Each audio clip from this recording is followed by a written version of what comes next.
I don't know where the numbers went. We'll just get started. Okay. Hello and welcome to Fine is a Four-Letter Word. My guest today is Adam Hommey. Welcome to the show, Adam. Lori, this is an honor and a pleasure, and I've been following your show since you began it. We didn't really discuss it at the time, but I actually have been a fan since the very beginning when you first launched the project. And I've visioned being on this show at some point so that people can find out what a loon I really am. I love it. I love it. And in full disclosure, Adam is on my production team. So this is Yeah. awesome that you're getting to actually be in the show instead of just working on the show. Mm-hmm. And how long? It's been years that we've known each other. We met through Jim Palmer, Yep. who was at that point known as the newsletter guru.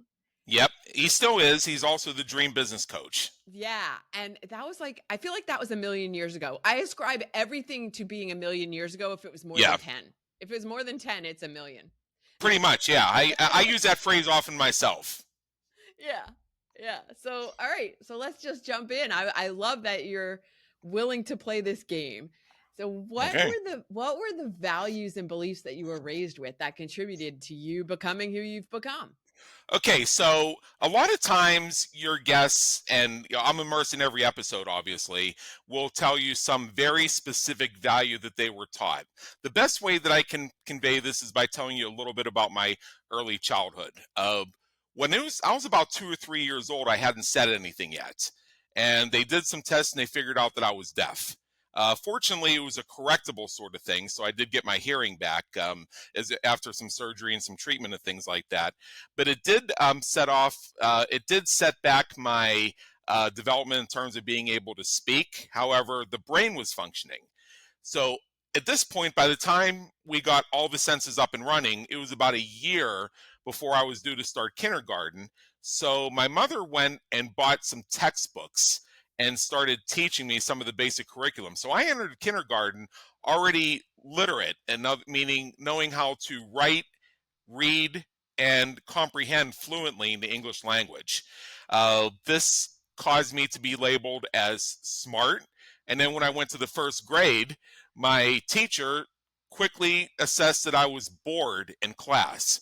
So they did an assessment test on me and found out that I was actually functioning at a third grade level. But they couldn't advance me that far, so they decided to move me to the second grade. They did this in, I believe it was November of 1983, I think it was, whatever year that was. And they did a big ceremony of me walking from the first grade classroom to the second grade classroom in that Catholic school. Made a real big fuss out of it. And so can you imagine what that did to my social life? Yeah. Right. Yeah. So one of the things we gathered was that I was ahead partially because I had the benefit of a different type of education than most of my classmates had. On the other hand, it put me in a situation where it seemed like no matter what I did, where I went, and how I attempted to present, I was not a perfect fit. In some cases, I was a misfit to whatever situation I was in. So as far as values, one of which was to excel academically, which more or less came easily to me, except when it came to mathematics. I can do the basic tables in my head, but as far as algebra, trigonometry, geometry, when I was in high school, I got deficiency reports on those sent to my parents the same day as they got the paperwork for my AP classes. That's advanced placement for English literature, history, and a couple of other subjects. Yeah, because you and I are similar in that we're more like word people, not math and science people. Yeah. And so another of the values I would say that I received was to make an effort to be the best person I could. And unfortunately, sometimes that was to the extent of being selfless to the point where it disadvantaged me. So I think that's a very common thing, and I don't fault anybody for that. And what I discovered later in life, especially when we get to where we are today as a society and the resources that are available to us in the current era, you think about it, our parents, their parents before us, their parents before them, they had the benefit of whatever was handed down to them from the previous generation. it was your millennials, your Gen Zs, basically everybody from like who was born from the late 1970s forward, who had the benefit early on of having consistent access to high-speed internet on a reliable device, which Mm. gave them access to levels of knowledge, education, and community support that previous generations didn't have. So thus the rise of the term cycle breaker. I've done studies in resonance repatterning, past life regression, and other types of things that some might call woo woo. And I've come to understand exactly why it is that when they say that you're having an argument with your significant other or your sibling, your parents, a friend, or what have you, you're having the exact same argument your great grandparents did. Really? Yeah. So, a piece of my journey, and we'll probably touch on this a bit more through the conversation, is that becoming a cycle breaker, I found out that that is both liberating and can also be very frustrating because you're the one that ends up pointing out and saying, "Oh, no, no, no, no, it wasn't quite like you said. And I see right through this." And a tendency with most families is to sweep things under the rug, to brush things over. And I understand that that's important because you want to maintain family cohesion and you want to attempt to have harmony, have unity, and have good relationships. And I'm all for that. What happens sometimes when you brush things under the rug and you say, well, that's just part of how it is that it remains under the rug. And every so often it kind of creeps out. Right, and it minimizes the it could be trauma, could be whatever Hmm. it is. It's just like it's ignoring how you feel or what you're seeing or your contribution to it. Like no, it's not what you think or it's not Hmm. important. Yeah. And yeah. And so the other word I'm not looking minimize, but there's another word to diminish Yep. your importance or your viewpoint. Right, right, and the thing is, it's not intended that way, but that's just how it ends up being received, whether you understand that consciously or not. Right, I was especially as also a child. Oh yeah, yeah, yeah. And I was also raised Roman Catholic. I was very much into it. I was an altar boy. I remember when I was about 10 years old, I stole a missalette from the church and brought it home and practiced the hymns on my keyboard. And I memorized the mass. I was dead set on becoming a priest because at the time I thought girls had cooties. Okay. Well, there's as good a reason as any. Yeah. All right. And then what did you end up like so you graduated early, well, early for your age. Like you were always Early the for my age. youngest in Yeah. your Hmm. class, right? Yeah. Yeah. And so that, as you said, made it kind of hard to make friends because you were even smarter than them anyway. Well, in some cases, yeah, and I think part of it is I was told that I was gifted and I was smarter and everything else. My IQ is in the 130 range, so it's always been considered gifted, and that's what every test has always told me. And a few years ago, I took it again and I found out that I'm still there. So, because IQ can go up and down over the course of your life, and I really became socially whole as a result of my college experiences. One of the best Mm. things I think I could have done was actually go away to college, which I did. But you raise a point that at the same time, I felt like I was always behind, always a little bit less than. So think about it. I didn't have the ability to drive a car until almost the end of my junior year of high school. I Hmm. wasn't able to drive a car legally after midnight until the middle of my freshman year of college. I wasn't able to have a legal drink in a Penn State bar until the middle of my senior year. Oh man. You want to know Yeah. how that one felt? Right. This is one of the reasons the advice I give to folks is even if you are strongly considering college, uh, take a year off. And I'm very happy that we now have programs and normalization, the idea of the gap year, because I think it's very helpful to you. So, like a friend of mine, one of my best friends growing up, he took 2 years after he graduated high school before he went to college. And so he actually did very well in college. He surprised himself in terms of his abilities academically, socially, his ability to excel at the material. And he attributed part of that just to the fact that he spent a couple years goofing off. Right. Well, you think about it, you're sending an 18-year-old who typically is regardless of gender, is not super mature, Right. and sending them off to live on their own and to Hmm. study, to trust that they're going to have the discipline to study, to get good grades, to make this very expensive venture Yeah. worth the money. And I think when we were growing up, it wasn't as accepted to take that gap year, Right. and it is much more now. And even now, it's much more accepted to not even go to college if Hmm. it's not as, it's not seen as imperative anymore. It's not Not like, this, not the same way, and I think part of that yes. you can attribute to the way to all the other innovative ways you can get educated. Like I said, part of the reason I believe that I'm very, you know, not very good when it comes to advanced mathematics is I saw no relevance for it. Mhm. The environment of that particular classroom was not very friendly to me, so it was already a place I couldn't learn, and I don't think my brain works that way. But I also know that if I were to enter a discipline, take on a hobby, start another stream of income or something that required those types of things to understand algebra, geometry, trigonometry, what have you, I would then be motivated. And I know that there are resources online that I can take, there are courses I can take, there are things that I can access where I would likely become proficient in that stuff because then I would have a reason to. I could see how that could happen. And from my perspective, that's like strengthening your weaknesses. Whereas I'd rather focus on strengthening my strengths Yeah. and getting somebody else to manage the part that doesn't come naturally to me. Oh, this reminds me of something. My maternal grandfather, I used to help him with little projects around his house and stuff like that. And man, he would constantly complain. He would say I was the laziest person he ever met, and I was no good at anything. And one time he said, "You know what? You better focus on those books. You better study. You better get a good job because you're no good at this stuff. You're going to have to hire somebody." And I looked him dead in the eye and I said, "I plan to."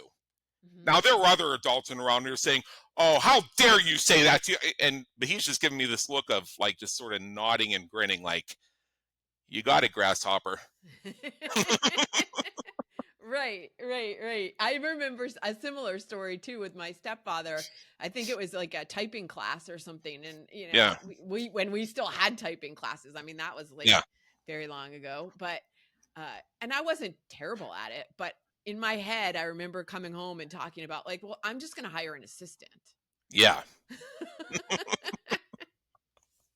Oh yeah, we had it down.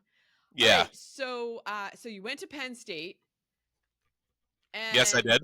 yeah, and so keep the trajectory going here with like, is that where, did you find your tribe there? Did you feel like you fit in?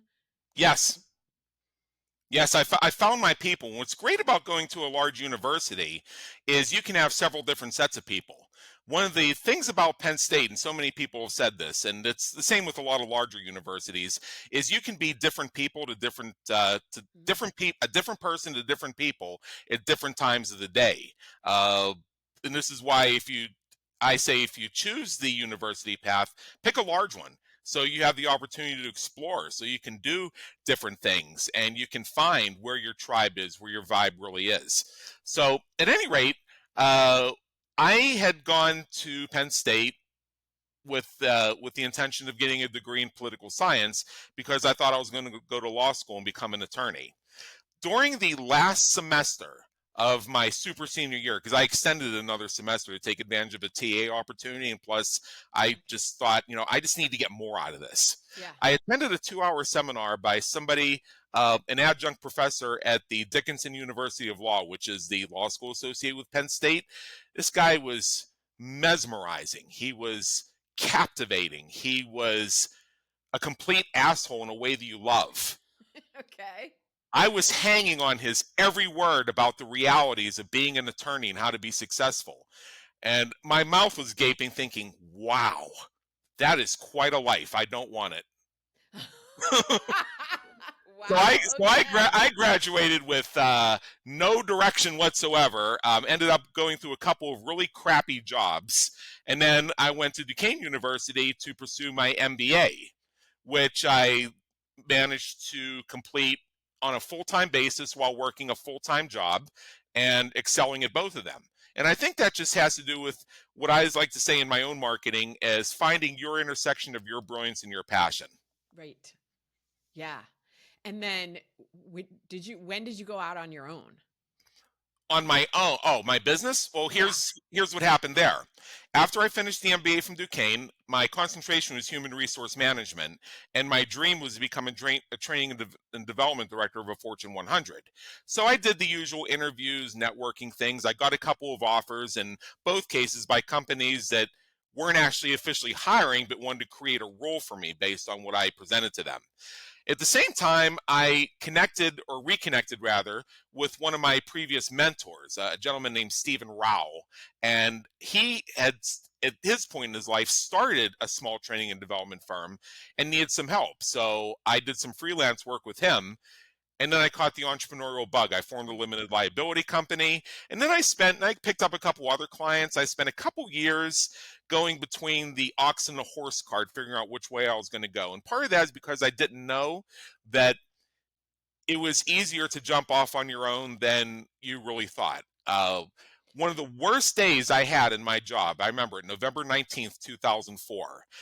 It was just an awful day. So I called him and he said, here's what you do, because that date was a Friday. He said, Monday, what I want you to do is I want you to resign. Send me a copy of your resignation letter and I will give you $3,000. I didn't take him up on it because the beliefs that I had been given and what I'd seen in the world led me to two things. Number one, nobody really does that. And number two, what's his ulterior motive? What's the catch? Uh-huh. When's he gonna come back to me asking for $6,000? So, so I kind of flailed there for another 9 months until I got to the point where I could make the jump. But here's what I recognized that Stephen was actually trying to offer. And if I can find somebody who's in that position, I'd like to make sure they're aware of this and to check in on it. He needed more help in his business because it was growing really fast, and he wanted to have more of me in his life. He couldn't bring me on as a full-time employee, but he wanted to create enough sustainability for me that he could pay me enough to get by and Mhm. give me the space to actually build a business. So in a way, he was Mhm. giving me a gift. And that $3,000, that was not a loan, that was actually a gift. He Mhm. was actually investing in himself so that he could get more help. Right. I just couldn't see that. Right. Were you Yeah. the first person in your family to go off and do your own to be entrepreneurial? Oh my God, yes. Oh. As far as I know, I mean, I've found it many times. I think I'm the first one, and I actually wasn't, which is goes along with that whole thing of this is how it's supposed to be. These are what we're handing down to you, and things like that. So there's been more than one case where I thought that I was really the first one. It's like, oh no, no, no, no, no, no, no, no. You should, yeah, you didn't know this about your Uncle Jim, for example. Yeah. Right. Okay. All right. So, since the show is called "Fine" is a four-letter word, I need to bring up when was the point where you got to everything's fine, but it's not fine. Like you were Oh, telling everybody it's fine. it's never been fine. It's never been fine. I've never felt that things have been fine. I know that that's going to be. I know that's one of your questions, and in many cases, your guests give that cataclysmic moment where they have a major health episode, or they find out something about their sexuality, or they discover that they're 70 years old. Maybe they don't want to be married to that person. I mean, there's a lot of things that come up, or they're in a career or they turn their hobby into a career and then decide they didn't want it. I mean, I've seen Right. so many of the different themes you cover, but there was no one particular moment like that. It's just, it's never quite been that way. In fact, if I want to give something resembling an answer to that, as I mentioned before, although you and I haven't really gotten closer until within the past 3 or 4 months, as of the time of this recording, I've been aware of fine as a four-letter word since the very beginning, and it's Yeah. one of those things that I've been checking in on from time to time. And just seeing your show, I begin to have that question of what's not fine, and where is the change, and where is the pivot? So now my question is, when you say it's never been fine, has it never been fine like everything's always been great, or it's never been even fine? Like it's been terrible a lot, like it's been survivable but not fine, not even fine, or it's been better than fine the whole time? Like, how would be Um, my interpretation of this? the survivables probably come closest, and then there's still that pattern of me being the also ran or the person who's a little bit behind. That pattern to a degree is still there, and sometimes it's shown up, and it's in some ways it's held me back from being all the entrepreneur that I could possibly be. I've had my business for 20 years now. I should be a multimillionaire, but I'm not there yet. Mm, And just over the past couple years, I've come to really understand some of the reasons why, not only in terms of how I've approached business, but how I've approached life. mhm, mhm. And you, a while ago, maybe it was like a year, because we've been, even when we weren't really in touch consistently, we were still friends on social, and I was watching. Yeah. So you went through kind of a metamorphosis of your image. hmm What prompted that? And how's that going? I wanted to date stylish women. Okay. I mean, I could give you some really in-depth, heartfelt thing, but I just wanted to position myself to outkick my coverage. Uh-huh. Okay. Yeah. And did it work? Yes. Awesome. There's more to it. There's more to it than that, though. But we'll discover more as we Are go you along going to here. tell me? Well, Okay. I can tell you. Tell I me can tell you now. a little. I can tell you a little bit. All right. So, actually, there's something else that I wanted to share first Okay, go that goes ahead. in a different direction. This has to do with approaching situations, and this is where people are going to find out I'm a loon. But I'm going to tell you that I've discussed this on my own podcast before, Hmm. the Business Creators Radio Show, and for those of you who have heard that show, you may have seen my episodes with Daniel Jackson and Tracy St. Croix, where I've Okay. covered this in detail. But I'm going to give you the abridged version. Starting when I was, I think I was about 13 or 14 years old, there was this little cubby hole off my bedroom where I had my encyclopedias and my books and everything, and I would spend hours a day in there reading. I was always fascinated by history. And I'm sitting behind this kidney shaped desk that belonged to my grandfather, which was my desk. And I was reading something in some book, and all of a sudden I heard heavy breathing. And I'm thinking, is this one of my parents again trying to tell me to go to bed? And I looked up, and it's like I did this triple take. And I'm asking myself, what is Benito Mussolini doing standing in front of my desk? Really? Yeah. And in this heavily accented English, he said, tell them I tried to stop it. Make sure they know the truth.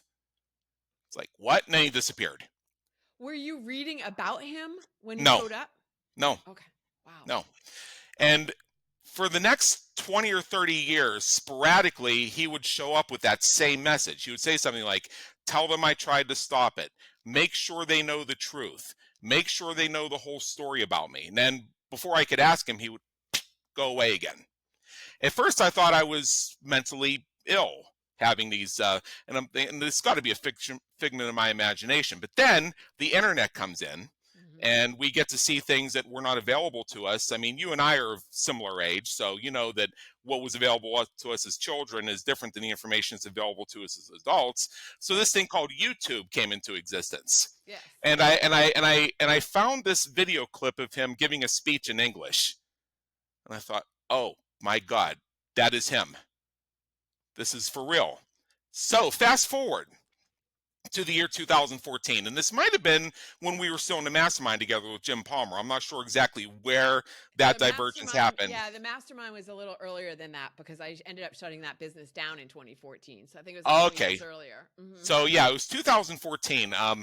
I was going through a really tumultuous breakup with a girlfriend, to the point where this was one of those ones where you pull your clients aside and say, hey, I just wanted to let you know I broke up with my girlfriend. It's a little messy here. If you hear anything weird, check Mm. with me before you believe anything. It was one of Mm. those, right? Wow.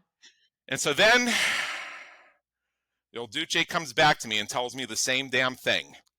It's like, what do you want? Right. And why are you talking to me? Yeah. So so one of the things that I love is hypnotherapy, because I found the ability to go through visioning exercises and peel back those layers. I'll Hmm. cut to the chase of what it was all about.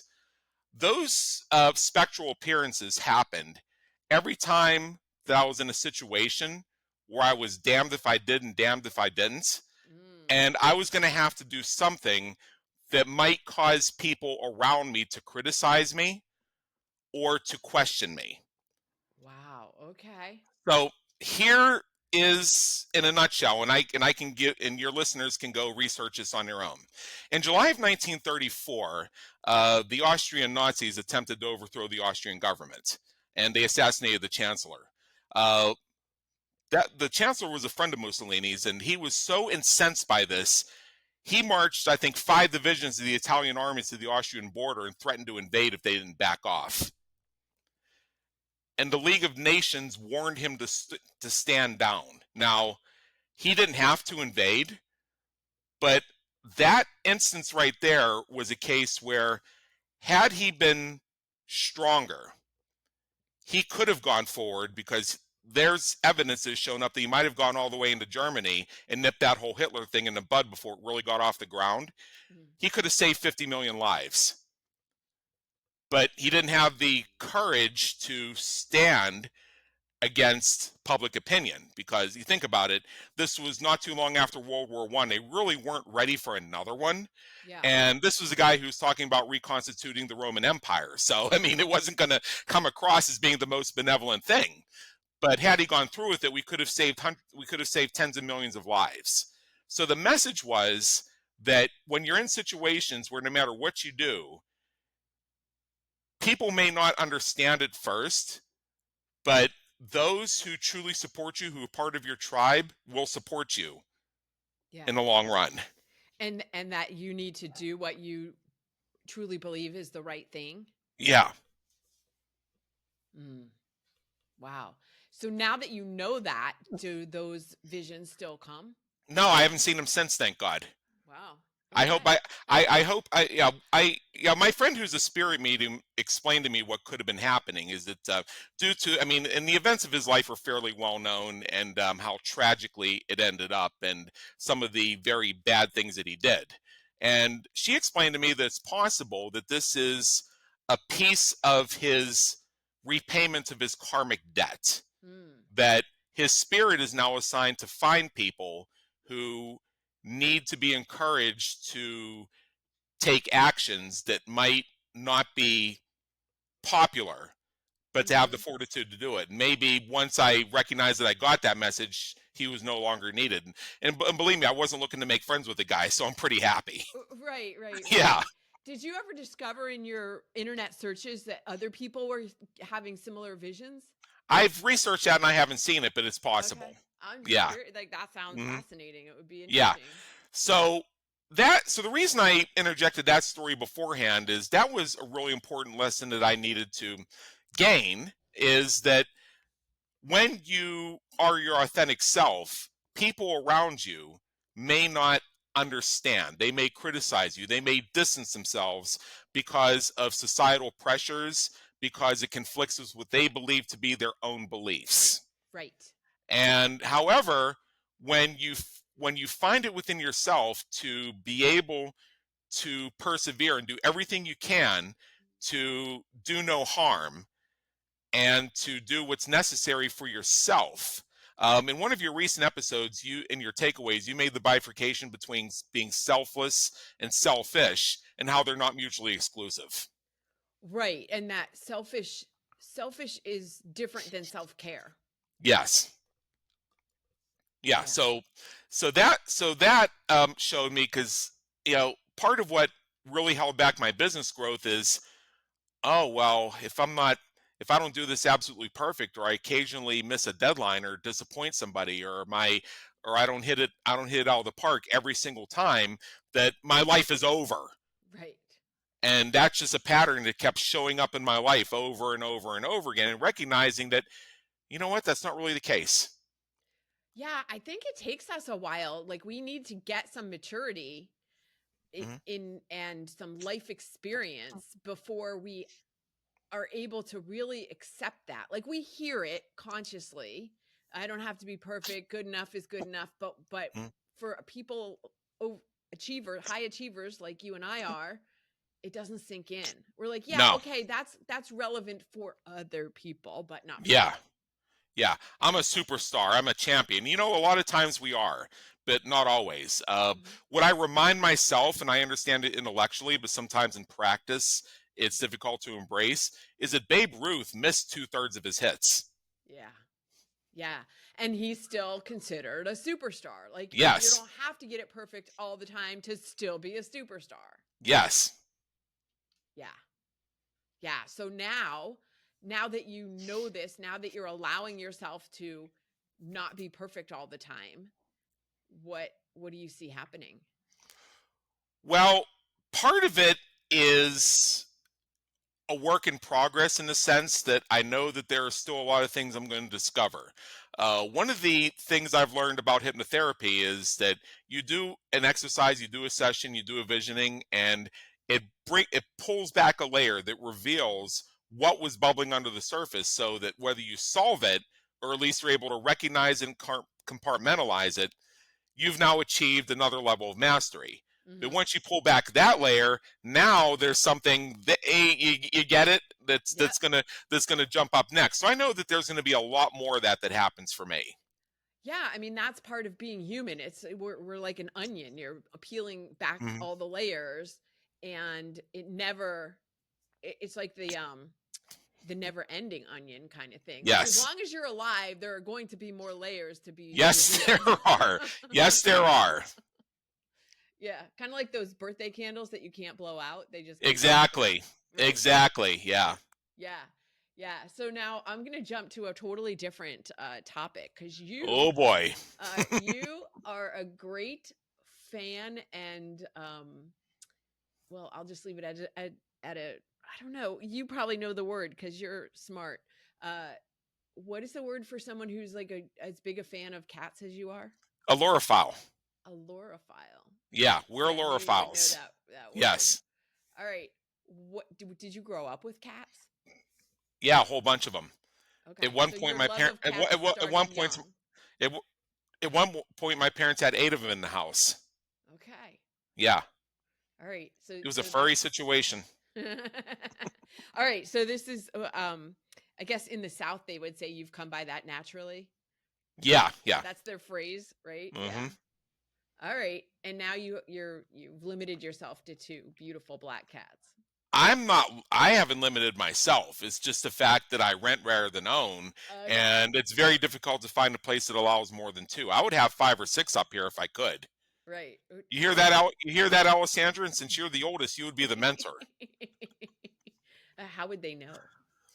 How would they know? Well, see, Alessandra is indeed the oldest by about 3 weeks. No, I mean, how would they know you had 5 or 6 cats? Maintenance might come in, you know, or somebody might look up one day and say, "Why do 4 of the windows have cats sitting on the sills?"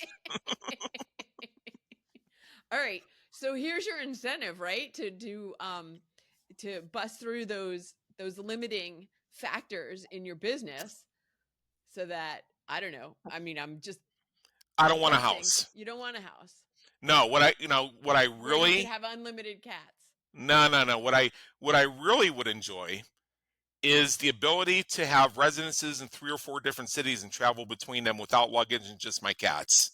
Okay. Yeah. Yeah. I like it. All right, where are you going first? Where's your next city?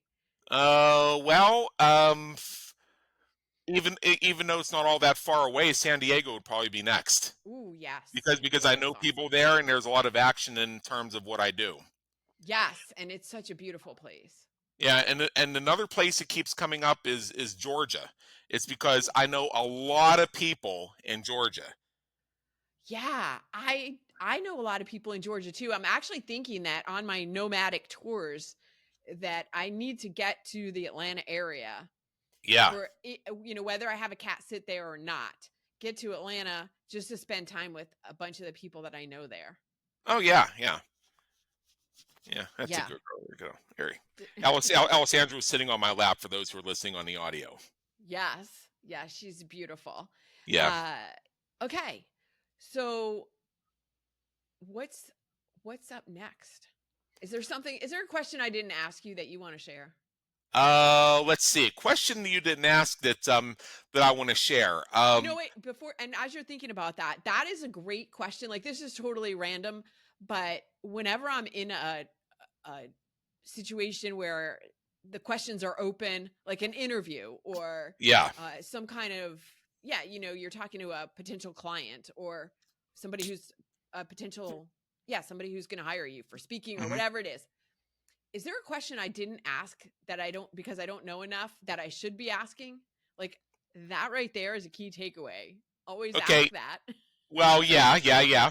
Well, you did ask a question earlier that I sort of deflected on purpose because I wanted to introduce the lesson about being able to engage in self-care Yeah. and persevere against the opinions of even those in your circle sometimes, because I thought that was very foundational. So one of the things that's fairly well known about me is that I've not yet at this point been married, and I view marriage as as a bullet that I've dodged twice. Okay. Yeah, I view it more as a bullet that I've dodged than something that I've actually really craved or went after. Was that because of what you learned in childhood about marriage, because in the marriages of the people who are around you, your relatives, your parents? Yeah, a lot of people I know around me have been divorced, and Mhm. I've seen so much of that sweeping things under the rug, creating realities to bury the actual reality in the name of getting by and things Mhm. like that. Mhm. And you know, I mean, you watch these Hallmark movies, Yeah. and the big city slicker goes back to the small town where he grew up, and the cheerleader he lusted after is now working in a local flower shop. He goes in there, and all of a sudden she looks at him and she says, "That's the man I've really wanted." So she breaks off her engagement with the son of the owner of the local construction company, and they live happily ever after. And he quits his lucrative career and becomes a farmer. So now That now doesn't we really all happen. now we all know what you do when you're not working.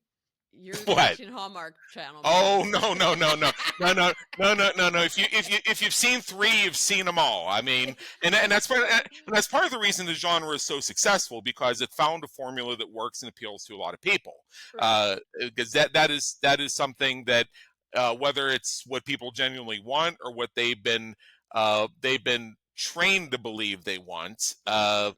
it's Mhm. something that creates a level of resonance. Like, I'm not sure there is one perfect person for everybody. No, I don't think there is one perfect person. I think there's an opportunity for many people could be the right person, Yeah, and that the right person could be different at different points in your life. right. Yeah, Yeah. I think there's a lot to that as well.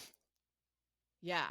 But we have been conditioned to believe that one person for your entire life. I have a friend who has for a long time said that she believes we should have 7-year contracts, like 7-year marriage contracts, where Okay. every 7 years you reevaluate, do I want to Hmm. stay with this person or not? And if you don't, it's not a big deal. It's not like a big divorce thing. Like it's just you don't renew the contract. Oh yeah, yeah, and that makes a lot of sense. Hmm. And uh, and one of the things that really surprised me is, you remember I told you that girlfriend that I had where things Hmm. ended like really badly, Yeah. and I remember when I was in that relationship, my mother saying, "If you're going to marry her, you're getting a prenup, right?" And my mother's one of those people that watches the Hallmark movies, envisions me being in one of those and finding my dream sweetheart and settling down and giving him a bunch of grandkids. Uh-huh. And for her to say that was a little bit shocking, which tells me that Okay. it's really common sense. Now, the fact is, if I had gone through with that, I would have wanted a prenup. And part of it is to protect my assets, and also from a practical perspective, that if I had married this woman and one of us got into a financial situation, that we wouldn't both have to go bankrupt. Uh-huh. That there would be certain legal shields and barriers that would allow one of us to continue to not be bankrupt while the other fought through bankruptcy in the event that ever happened. Because think about it, just getting really sick one time can ruin you. Yeah, it's interesting though that your mom said that, given you what you just said about her viewpoint of romance and Hmm. relationships, that would be like a major flag. Like, hey, maybe this is not the relationship for me. That was that retrospectively, although I didn't realize it consciously at the time. The fact that that was so shocking to me made me think, wow, maybe there's something I'm not quite seeing here in the moment. Right, right. And the other point there is that, moms tend to see things uh Hmm. in their children or for their children that we don't always see when we are Right. the kid. Yeah. Hmm. Yeah. Adam, I am so glad that we got the chance to have this conversation. I mean, it's been a long time in coming.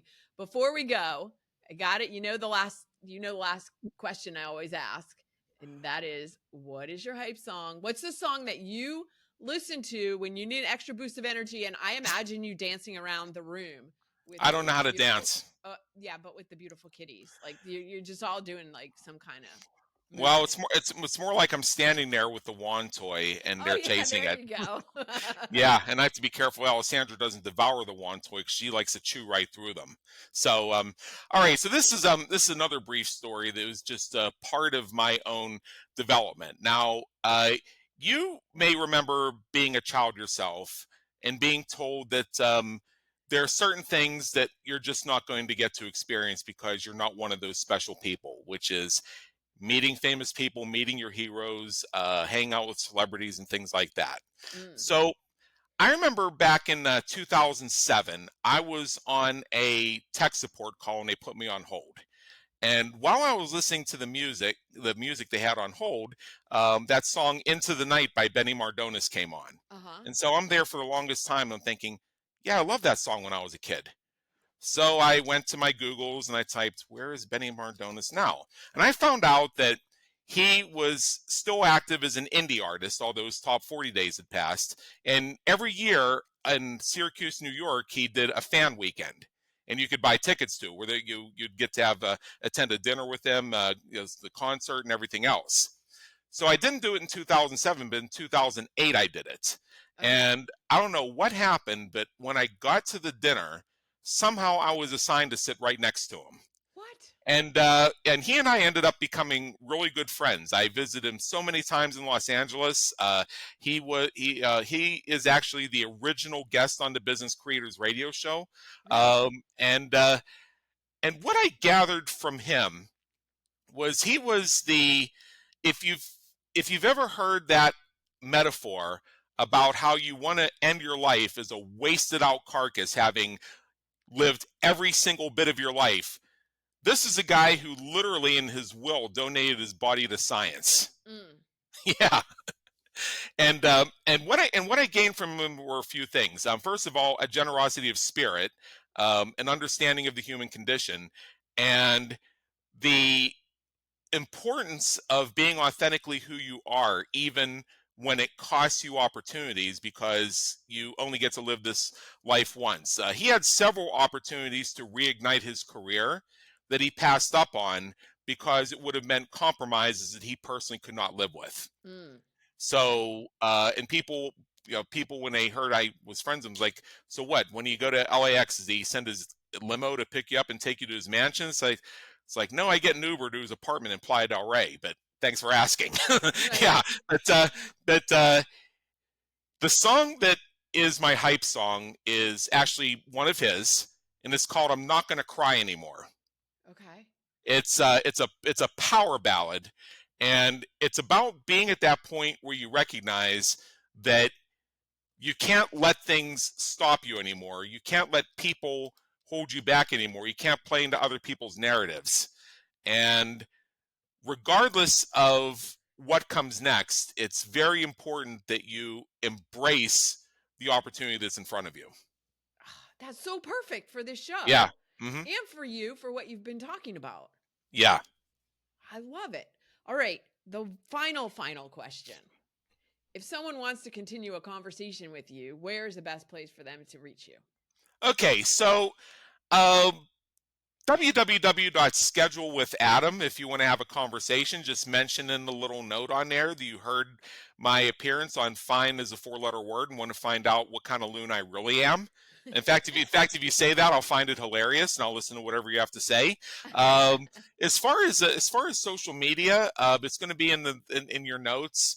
Yeah. The only places to really find me are Facebook, LinkedIn, and I dabble a little bit in Instagram. Yeah, I saw you were just getting into that.